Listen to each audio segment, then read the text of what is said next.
How are we going, everyone? And the veggie garden? Well, not quite, it's over there. I'm standing around this little nursery corner where we had some sick, tired looking and almost dead plants. We've repotted them all, and not a lot's going to happen this time of the year if you're repotting. You ain't going to see a lot of change in the plant until late winter, early spring. Some plants may put on some growth, depends on the variety. But let's just quickly have a look at our little elderflower here. This is the one we planted in pure superfood. Now, we spoke about this in the past, how we were doing the trial on this. And by the way, the trials, there's probably about 600 pages of it for me to go through. So I'm still compiling it completely. I've seen the results on most of them, but just trying to do the average consensus of what we got back. And pretty much everyone loves the product. Everyone that's used it can see a difference in the growth rate. So the improvement with superfood versus the ones without superfood.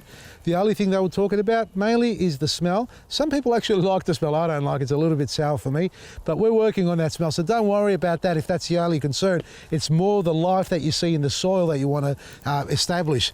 Now, I'm just recapping on this one here. We planted this in direct superfood, and let's have a look at it.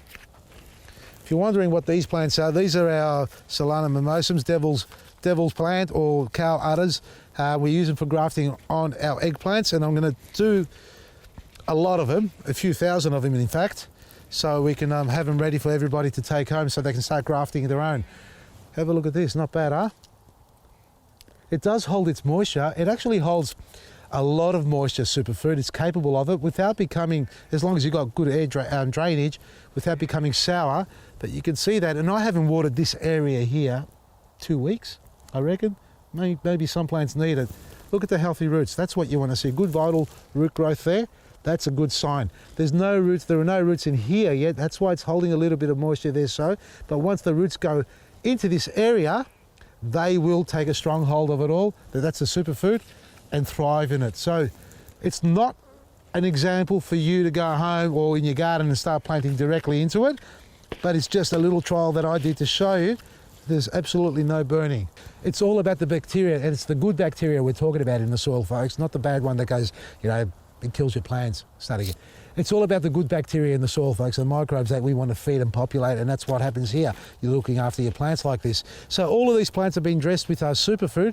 They're slowly coming good. You can see the celery's kicked on again. That's doing well, really, really well here. The asparagus, well, that's got to be put into the garden. That's too small.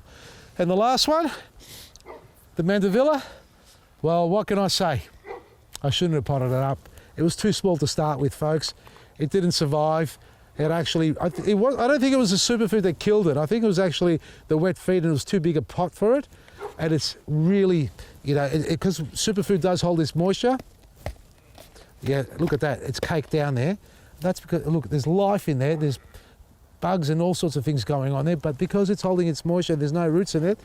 And because the roots on this little plant were too small.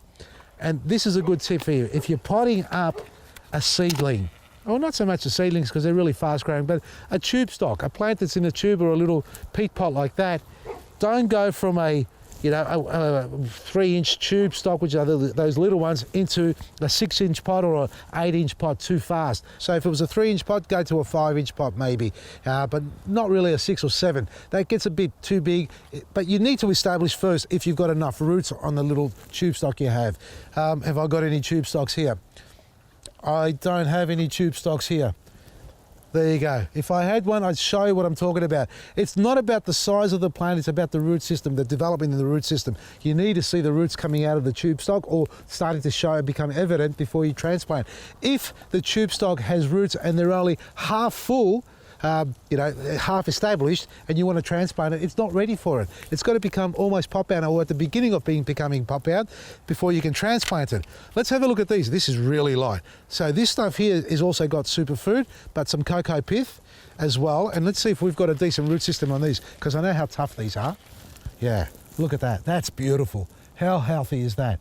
Now that is ready to be repotted into the next size up. I'm not going to do it now, but it needs to go up from this size to a pot of this size here like that, there. And that's what you're going to do with these. And that's the same thing with the pot plant in the tube stock size. So it's irrelevant of the size, the pot size, it's all about the root system. and Superfood. So add a little bit of Superfood and I guarantee your plants are going to love you. Now, if you've watched this just as we've uploaded it, folks, it's Sunday. I'm going to be at the Garden Centre in Coburg. That's 21 to 25 Munro Street, Coburg, there to do some meet and greets and obviously problem solving and troubleshooting with your garden. So if you've got any problems, bring them along, come down, say hello. We've got everything on special, Superfood, Blackroot, whatever you name or whatever you see on our website, we've got it at the store as well. If you decide to come from a different state, well, I'm going to be there for 4 hours between 10 and 2. I'll be utterly surprised and overwhelmed if you do come. We'll take a couple of photos with you.